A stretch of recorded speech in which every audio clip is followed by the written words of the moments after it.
कल्पना कर सकता है कि अपने बच्चे का नाम मैं आज उस मनःस्थिति को आपके सामने रख रहा हूं। आप सबको बहुत संवेदना हो रही होगी, मुझे भी है। सैफ अली खान साहब स्वस्थ होकर के आ जाएं। लेकिन मैं सैफ अली खान से यह सवाल पूछता हूं कि यह घटना घट गई है आपके साथ, इसलिए हम ये सवाल पूछ रहे हैं और पूछना चाहिए। हमने तो पहले भी पूछा है, सार्वजनिक मंच पे मैंने एक जगह मेरा एक भाषण था तो मैंने ये जिक्र किया था। लेकिन आज मैं सैफ अली खान से पूछना चाहता हूं, जब उसे एक छोटे चाकू का एहसास हुआ होगा,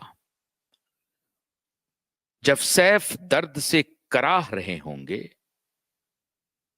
तो उनके मुंह से क्या निकल रहा होगा? छोटे चाकू 2 मिलीमीटर, क्योंकि 2 मिलीमीटर ही अंदर वो गया, तो जितना अंदर गया होगा उतना वार समझ लीजिए जो टूटा है। बहुत अगर अंदर जाता तो 4 मिलीमीटर, 5 मिलीमीटर जो भी है, इंच, 2 इंच, 2 इंच अंदर वो गया है। एक छोटे चाकू के दर्द का एहसास आज मैं सैफ अली खान से पूछना चाहता हूं, क्या हुआ आपके ऊपर? अगर आपको जानकारी नहीं थी तो आप जानकारी पता करते। क्या आपने कभी जानकारी लेने की कोशिश की कि जिस शख्स के नाम पर आप अपने बड़े पुत्र का नाम रख रहे हैं, उसका इतिहास क्या है?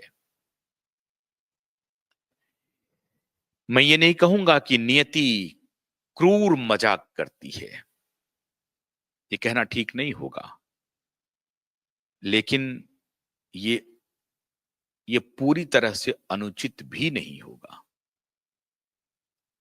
ये पूरी तरह से अनुचित भी नहीं होगा।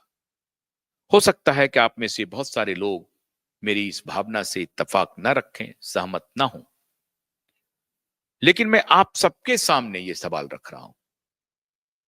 एक जनतांत्रिक देश में, जहां हम एक संवैधानिक प्रक्रिया से चल रहे हैं और संविधान को हमने स्वीकार किया है, और वो संविधान हमें एकता, विश्व बंधुत्व, भाईचारा, स्वतंत्रता, समानता, इसका ज्ञान देता है। हमारे शास्त्र, मेरी बहुत आस्था नहीं है इस्लाम में, लेकिन उनके भी बहुत सारे शास्त्र ऐसे हैं जो विश्व बंधुत्व, समानता, भाईचारा में विश्वास करती है, उसको बढ़ाती है। हालांकि बहुत कम है ऐसे। इस धर्म के बारे में मैं बहुत टिप्पणी नहीं करूंगा, दुख होता है, अफसोस होता है, लेकिन हमारी जो सनातन भूमि है, इस सनातन भूमि पर क्या आज सैफ अली खान अपने दर्द से इस बात का एहसास करने की कोशिश करेंगे कि उन लाखों चीख की आवाज को इस दिल्ली ने कैसे सहा होगा, या इस भारत की आबो हवा ने कैसे सहा होगा, इस भारत की मिट्टी ने कैसे सहा होगा? वो असहायों की आवाज को भारत ने कैसे सुना होगा?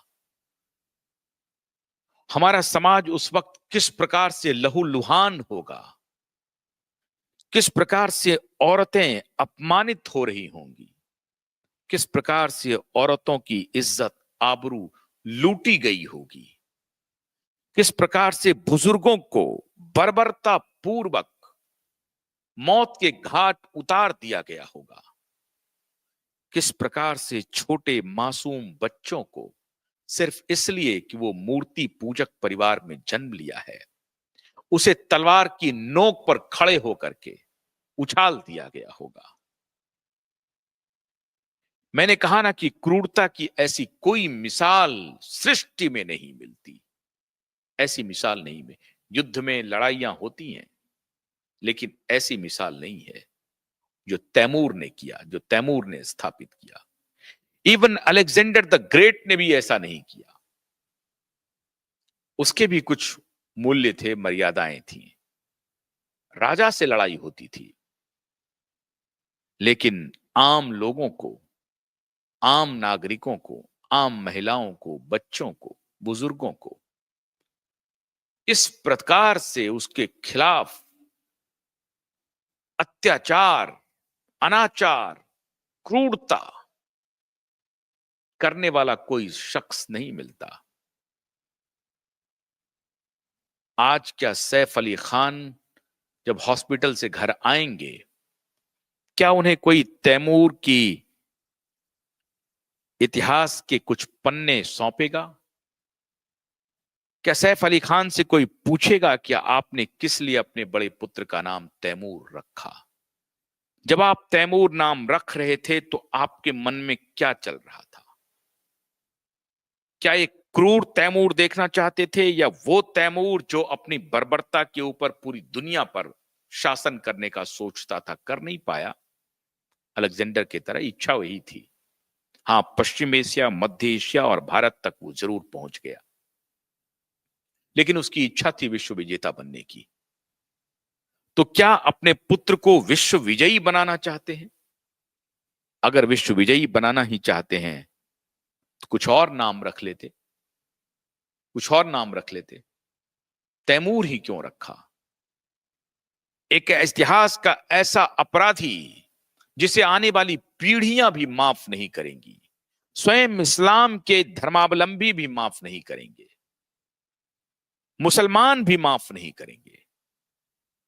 दुर्भाग्य से भारत के मुसलमान, बहुत सारे मुसलमान ये कहते हैं कि मैं भी तुर्की हूं, मैं भी सुन्नी हूं, और मैं तो सीधे मध्य एशिया और पश्चिम एशिया से आया हूं। सच्चाई यह है कि भारत का 98%, 99% मुसलमान हमारे देश के सनातनी हैं, हमारे देश के हिंदू हैं। उन्हीं का कन्वर्जन हुआ है। एक दो पुस्त अगर ये पटौती भी खोजे तो शायद वो भी हिंदू ही निकलेगा। लेकिन अपने पुत्र का नाम तैमूर रखा।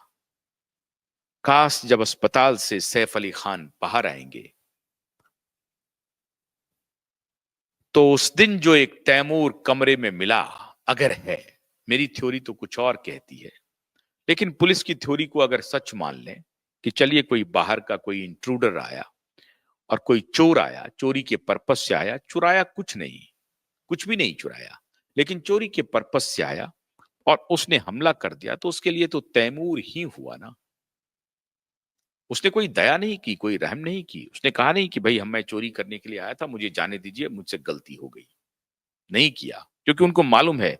और ये जो जो आखिरी वक्त होता है, जिस वक्त आप पकड़ लिए जाते हैं, और अगर आप उस वक्त क्षमा याचना करने लगेंगे तो शायद आपके खिलाफ सारा मामला चला जाता है। ये अपराध के अपने तरीके होते हैं, अपराधी के अपने तरीके होते हैं, और उनको लगता है कि नहीं, इस वक्त हमें और हिंसक हो जाना है, और जितनी उनकी ताकत होती है उससे वो अपने दुश्मन के ऊपर टूट पड़ते हैं।